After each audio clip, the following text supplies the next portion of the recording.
Recorded Books presents Titan's Judgement, The Great Insurrection, Book 9, by David Beers and Michael Anderle.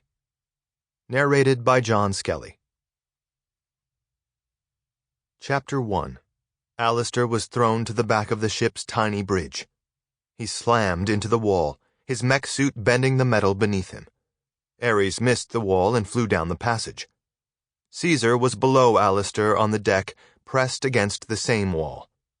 The only body that hadn't moved much when Jeeves jumped dimensions was the skeletal robot AllSeer still didn't have a name for. He'd shoved his knife-like fingers through the floor. The jump had pushed him back, and his hands had carved long slits in the deck. 5 seconds passed, then 10, and still AllSeer was pinned against the wall, hoping the pressure didn't crack his bones. Jeeves' voice came over the speakers. 5 more seconds, then the acceleration slows. Caesar was smart. The moment he felt the pressure let off, he shoved himself forward. AllSeer fell straight down and landed where Caesar had been. He moaned, rolling over on his back and staring at the ceiling. He didn't move as his helmet retracted. Jeeves, life form check. All 4 are operational, Pro, the AI returned, terming it that way due to the new machine on board. Ares, Prometheus called to the back of the ship. That you back there? And if it is, what happened to your hair? It's me, his youthful voice answered through the passage. As far as the hair, ask the trash can. AllSeer slowly sat up, putting his back against the wall, and looked at the odd robot on his left. What's your story, Morning Glory? The robot Ares had named Monk told the most unbelievable tale AllSeer had ever heard. He came from a place known as the machine world, in which everyone was like him.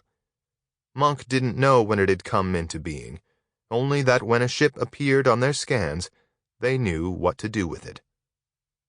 The men and women aboard had been dead for a long time, from the looks of it. The machines had dragged the bodies off and buried them without knowing why. Monk said it had been in their programming. They'd then hacked into the ship, easily bypassing the primitive AI, and within the ship's core processing units, the machines had found what they'd been waiting for. An algorithm. Or rather, an encrypted algorithm. The machines could have easily broken the encryption, but their programming told them to leave it alone. They uploaded the encrypted algorithm into their own cores. Then they waited. Humans came, as did creatures from other worlds, and Monk ventured to say even parallel universes. The robot explained that there was a first test these adventurers had to pass, which more than 90% did not. Ares interrupted then. That was the black box? That was the test? Monk nodded. Each test is different. It depends on who arrives. He continued his story until Ares, Vina, and he had left the now defunct machine world, and the AllSeer captured them. AllSeer was in regular clothes, his mech suit compacted into his boots. His leg was bandaged, as was his chest, though the pain in both had hardly lessened. He and Ares would need medical attention when they got to Earth, but for now, nothing could be done.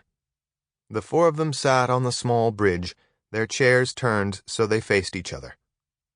Jeeves, AllSeer said to the AI, do we have any sightings of the AllSeer's ships? Nothing chasing us yet? Have we seen anything from the Commonwealth? They were traveling in the 4th dimension, but so far the AllSeer hadn't sent anyone after them. AllSeer thought it was strange. No, the AI responded. We're too far away now. Even given their speed, we'll hit Earth before they could get to us. There are Commonwealth ships in this dimension, but all of them are heading toward Earth, I imagine under orders from the Ascendant. I don't foresee any of them bothering with a small ship like ours. AllSeer looked at Monk and Ares. Either of you have any idea why he's not coming? The robot answered, You injured him. But I doubt that's it. Sample complete. Ready to continue?